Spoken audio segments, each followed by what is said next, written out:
Rainbow Magic, The Party Fairies. Honey, the Sweet Fairy by Daisy Meadows, illustrated by Georgie Ripper.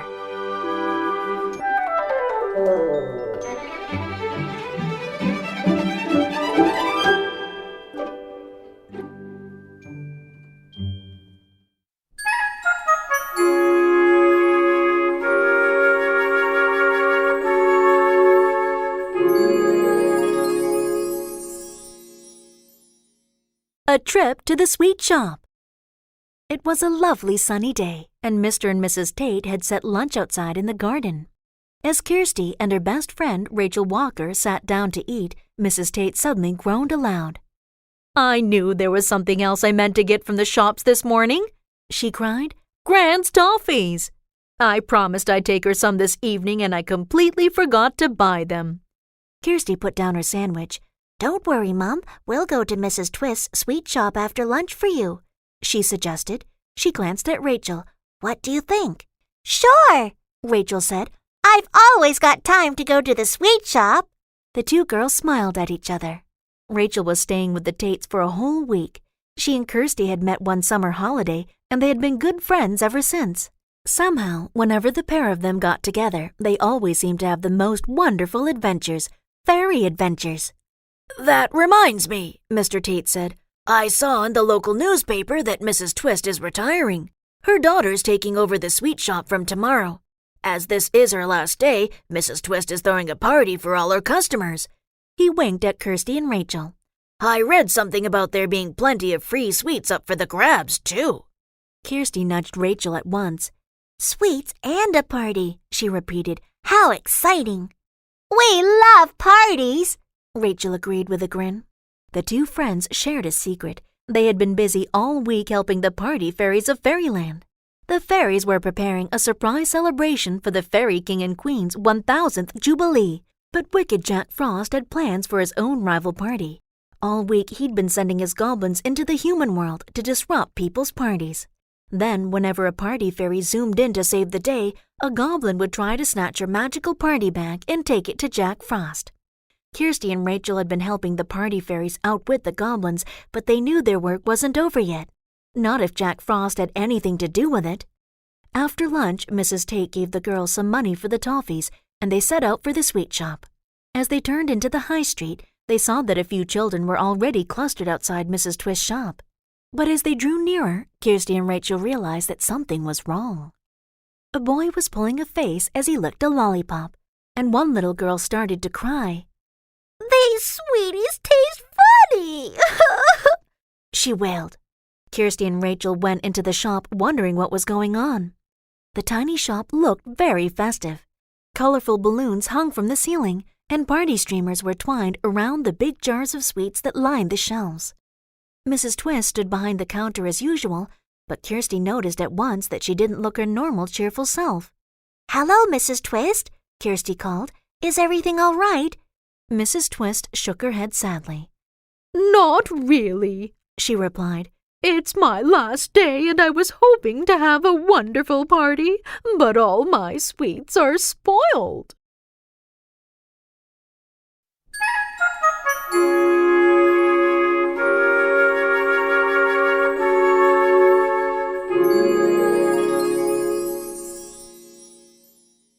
A sweet surprise.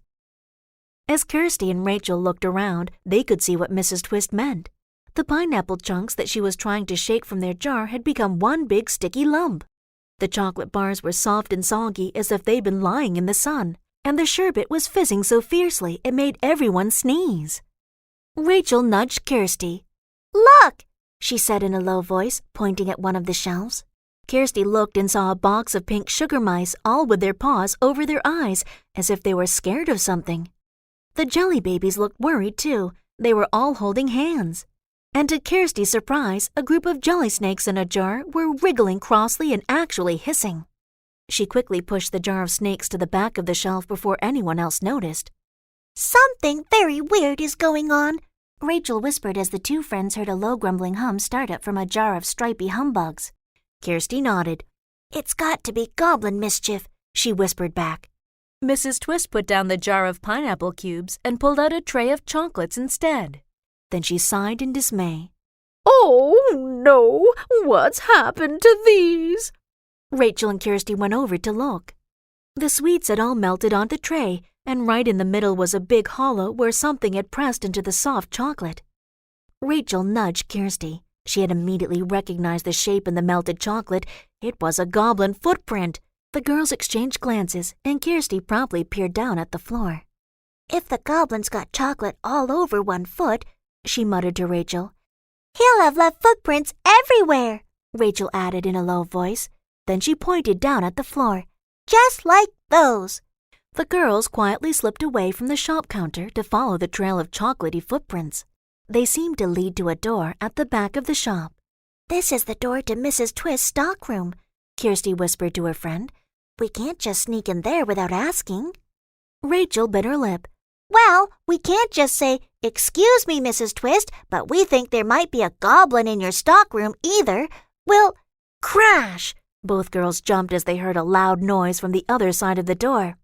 Oh, no! It sounds like the goblin's wreaking havoc in there, Rachel hissed. Before Kirsty could reply, she heard Mrs. Twist saying, This is no good. I can't give people these spoiled sweets. I'll get some new ones from the stockroom. No, cried Kirsty hurriedly. She couldn't let Mrs. Twist go in there, not with a sneaky goblin on the loose. I mean, She faltered as Mrs. Twist looked at her in surprise. You can't leave the shop, Mrs. Twist. Rachel and I will fetch the sweets for you. Mrs. Twist smiled. Thank you, dear, she said gratefully. Bring out anything you like the look of. Kirsty nodded and cautiously pushed open the stockroom door. As both girls peeped into the room, they gasped in horror. Bottles and jars had been knocked over, and there were sweets scattered all across the floor. But worst of all, there was a tiny fairy struggling desperately to hang on to her magical party bag, as a grinning goblin fought to tug it out of her hands. It's Honey, the sweet fairy, cried Kirsty, and she's in trouble.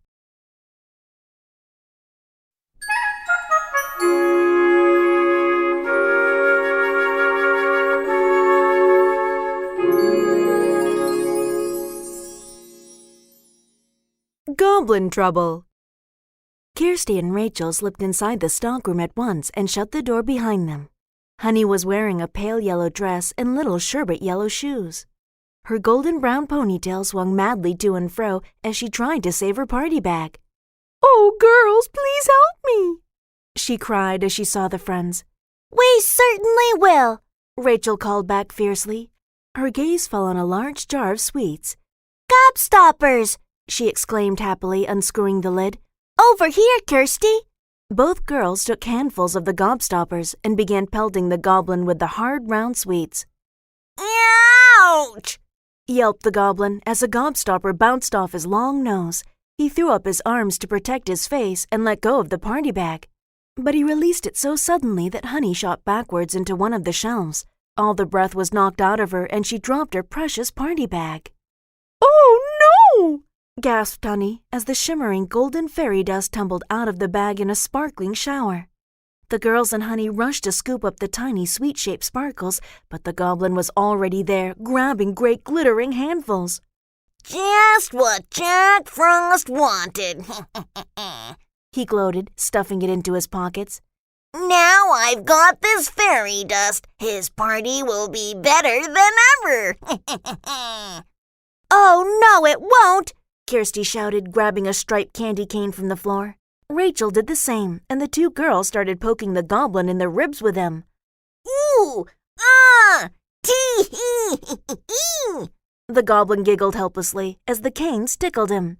Stop! Stop it! The goblin was laughing so hard that he lost his balance. He stumbled and skidded on the gobstoppers that were all over the floor. Whoa! He cried, his arms flailing, and then, Ow! he shouted as he fell over. All of the fairy dust bounced out of his pockets as he landed and began vanishing before his eyes. The goblin stretched out a gnarly green hand to grab it again, but Honey was too quick for him. She waved her wand at the candy canes and muttered some magical words. Kirsty and Rachel watched in delight as all the candy canes on the floor started to shimmer with a golden glow. Then they leapt up and marched smartly over to the goblin. Before he could get his hands on any of the vanishing fairy dust, the stripy canes began herding him across the room. Hey! Protested the goblin as the canes pushed him backwards. Stop that! But Honey's magic was too strong for him. The grumbling goblin was marched right out of the back door of the shop by the dancing candy canes. That's got rid of him, Rachel laughed as the door swung shut behind the goblin. Oh, phew! Honey sighed with relief, smiling at the girls. Then she fluttered down to look at her party bag, and the smile slipped from her face. Oh, dear! She cried. The fairy dust had all disappeared, and the bag was empty. Kirsty glanced around the stockroom. It was a terrible mess. There were sweets all over the floor and jars overturned on every shelf. We'd better tidy this up before Mrs. Twist sees it, she said anxiously. It's going to take us ages. If only I had some fairy dust, I could magic everything to rights, Honey cried. But that horrible goblin made me spill it all. Girls, came Mrs. Twist's voice from the shop. Is everything all right in there? Yes, we're just coming, Kirsty called back quickly. The girls looked at each other in panic. They could hear the shop bell jingling as yet more customers came in for sweets. What were they going to do?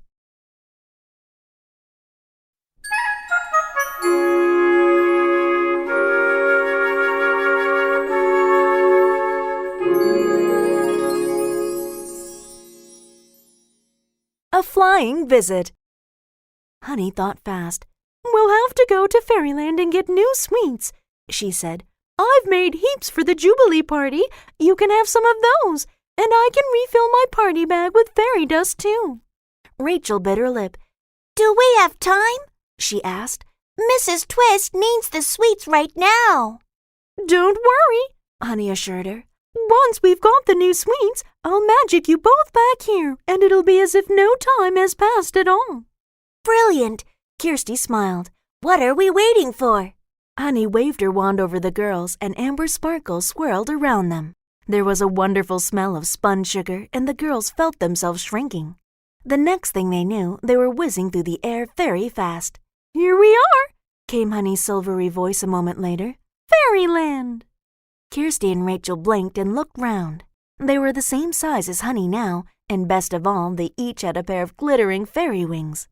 Rachel beamed in delight and gave her wings a quick flutter. Meanwhile, Kirsty was gazing at the magnificent golden castle that stood before them. Balloons and streamers fluttered from its towers, and jolly music floated from it on the breeze. There was the most delicious smell of baking in the air, too. Wow! exclaimed Rachel. Who lives here? Nobody lives here, Honey giggled. This is our party workshop. Kirsty's eyes widened. Bertram showed us some of the inside, but I never realized the outside looked so lovely, she said. Still, I suppose we are in Fairyland. I should have known it would be gorgeous, she added happily. Honey pushed open a golden gate. This way, she called. The girls followed her into the castle. This is Cherry's Bakery, Honey told them as they walked through a large sunny kitchen. Kirsty licked her lips. There were trays and trays of scrumptious chocolate cakes, strawberry tarts, cream sponges, blueberry muffins, and lots more. Some fairies were carefully mixing ingredients, while others were icing the cakes with intricate Jubilee designs. Look! Rachel gasped suddenly. There's the goblin who spoiled your birthday cake, Kirsty. I'd forgotten the fairy godmother had sent him here. The girls watched as the goblin carefully piped pretty icing flowers onto a cake. And to think he spent all that time spoiling cakes, Kirsty whispered to Rachel, when actually he's quite good at making them look beautiful. Cherry the cake fairy fluttered over. I thought it was you two, she smiled, pressing warm jam tarts into the girls' hands. Try these. They're made for my new recipe with fairy blackberries. Thank you, Kirsty replied, watching the fairy blackberries glitter with a magical purple light. They were so pretty, Kirsty thought, it was almost a shame to eat them. Yum! Rachel said with her mouth full. This is the most delicious jam tart I've ever tasted. Kirsty took a bite and closed her eyes happily as the juicy fairy blackberries popped sweetly in her mouth. Then Honey led the girls through to another huge room filled with brightly colored balloons. There were twinkling fairy lights strung all over the high arched ceiling and shining silver streamers twirling in midair. But best of all was the fountain of glitter in the middle of the room, which sparkled in all the colors of the rainbow. Fairies were collecting the glitter in pots and then stacking them to one side, while Grace the Glitter Fairy fluttered about, organizing her helpers. As soon as she saw the girls, she winked and waved her wand at them, sending a swirl of pink glitter shooting towards them in a heart shape. Rachel and Kirsty smiled and waved and then followed Honey through another door. They found themselves on a golden balcony overlooking a magnificent hallway. We saw this bit when Bertram came to see us, Kirsty remembered. Look, there's Melody the music fairy and a frog orchestra. It was wonderful to see so many frogs smartly dressed in red waistcoats and playing their musical instruments. There's Bertram, Rachel whispered, giving him a wave. Bertram was so excited to see the girls that he tooted his bugle in all the wrong places through Happy Jubilee as he tried to wave back. Kirsty suddenly noticed that there was somebody else in the Great Hall too, the fairy godmother. The girls held their breath as she flew over to greet them. Hello again, girls, she smiled. Have you and Honey been having goblin trouble by any chance? You could say that, Honey agreed, and she told the fairy godmother what had happened in Mrs. Twist's sweet shop. The fairy godmother chuckled. Those wretched goblins, she said. Well, you'd better take Mrs. Twist some magical sweets for her shop. That will make her customers happy again. Thank you, Kirsty breathed, her eyes shining. The fairy godmother's eyes twinkled as she looked at the girls' happy faces. Then she lifted her wand and waved it over their heads. Fly, fairies, fly, she said, and keep up the good work. Rachel was just about to reply when she felt herself swept up in a warm, magical breeze. It lifted both girls off the ground and whisked them along through the air. The fairy godmother waved as they drifted away. Honey laughed. She, too, was caught up in the gale. It's a magical wind, she cried in delight. A special fairy breeze that will take us to the sweet factory.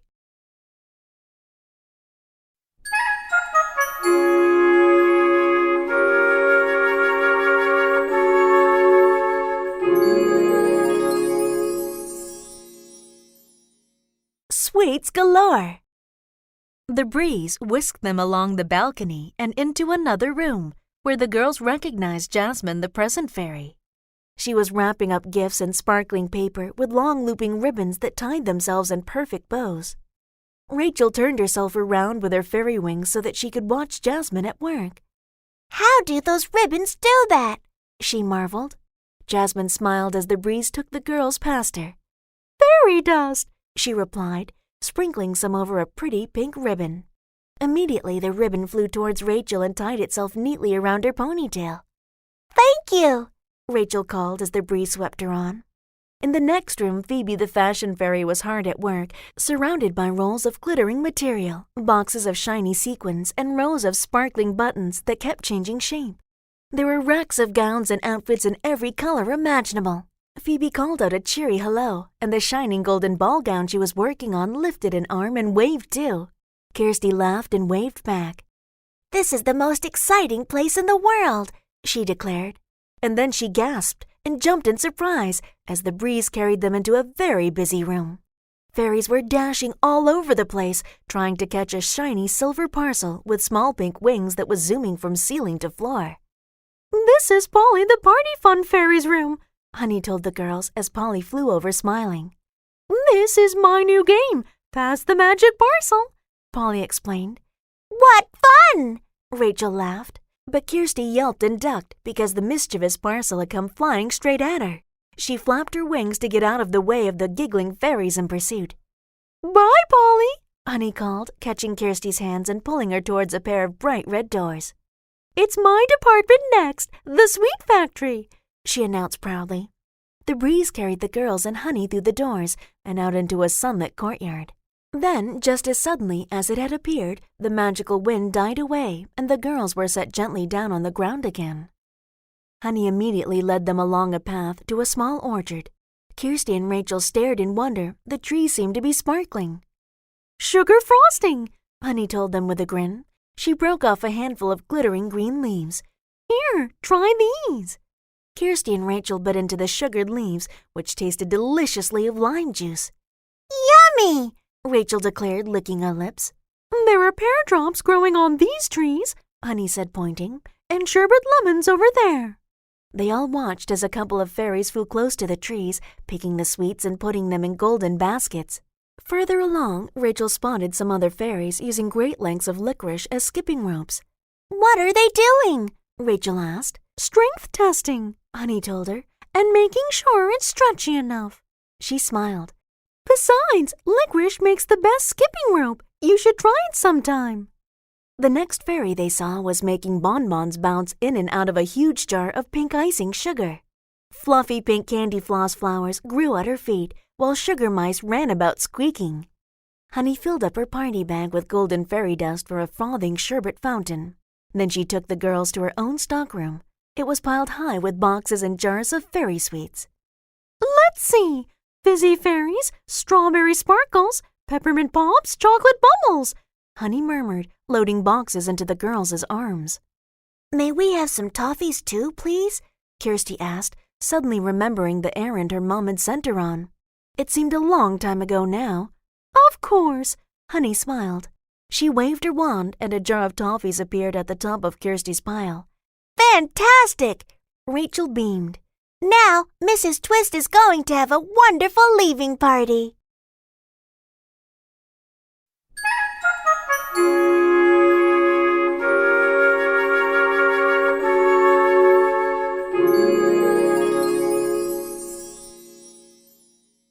Home sweet home. Time for me to take you home to your own world, Honey said once the girls were fully laden. She waved her wand again, and Rachel and Kirsty found themselves surrounded by amber sparkles. Fairyland seemed to melt away before their eyes. There was a delicious smell of honey, a whirl of colors, and then... Girls, have you found the sweets? Mrs. Twist was calling. Honey, Rachel, and Kirsty were back in the stockroom of the sweet shop, and the girls were back to their normal size too.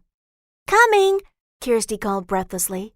I'll just sort this mess out before I go, Honey said, and she drew a handful of fairy dust from her party bag and threw it into the air. For a moment, the whole stockroom glowed with golden light, and then the fun began. The jelly snakes started wiggling their way back to their jar. The gobstoppers bounced into their jar and whizzed around inside it with a noisy rattle, and the jelly babies hopped into their box one by one. As soon as all the jars and boxes were full, they flew back onto their shelves and lined themselves up neatly. Kirsty realized her mouth was hanging open as she watched the fairy magic at work. I wish I could borrow your fairy dust to tidy my bedroom, she joked. Honey, that was brilliant. Honey gave a little curtsy in midair, then flew over to hug both girls goodbye. I must go back to Fairyland now, she said. But thank you for saving me and my party bag from the goblin.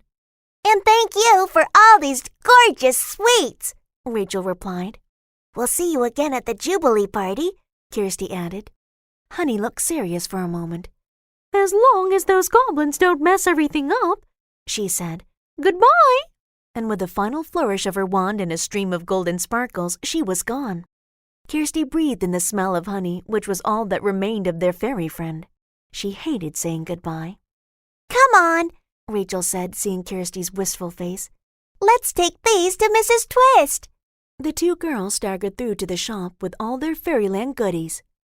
Goodness, you have done well, Mrs. Twist exclaimed. Now let's see. She peered at one of the jars. Fizzing fairies? She read aloud. I don't remember buying these. She unscrewed the lid to reveal lots of fairy-shaped sweets, all beautifully wrapped. Can I try one, please? A little girl asked shyly. Of course, Mrs. Twist beamed. She raised her eyebrows as she handed the jar around. Don't they smell lovely? I think I'll try one myself. Kirsty elbowed Rachel in delight. She was sure she'd just spotted the fairy on the label, giving them both a wink. And as the girls looked closer, they realized that all of the fizzing fairies were in the shapes of their friends, the party fairies. all the boys and girls said, licking their lips as Mrs. Twist opened up more of the Jubilee party sweets. These are the best sweets ever! Kirsty and Rachel agreed. The marshmallows were soft and fluffy, the licorice was stretchy and chewy, and the pear drops were scrumptiously tangy. Freshly picked this morning, Rachel joked in a low voice. Kirsty felt something rustle in her pocket. She put her hand in to find a small bag of toffees, carefully tied with a curling gold ribbon. There was a sticker of a honeybee on the front of the bag. And on a label, in gold shimmering writing, Kirsty read the words, "Made with love and honey in Fairyland." Wow, Kirsty breathed. look. Then she smiled. I think we'd better take these home before I start eating them. Don't they look delicious? The two friends said goodbye to Mrs. Twist and left the shop. Well, that was certainly the tastiest trip to Fairyland yet, Rachel commented. Kirsty nodded happily. Just 3 days left until the Jubilee party, she said. I can't wait. I hope we get to play Pass the Magic Parcel, Rachel added, laughing as she remembered Polly's game. Kirsty laughed too. One thing's for sure, she said as she popped a final pear drop into her mouth. We're definitely going to have sweet dreams tonight.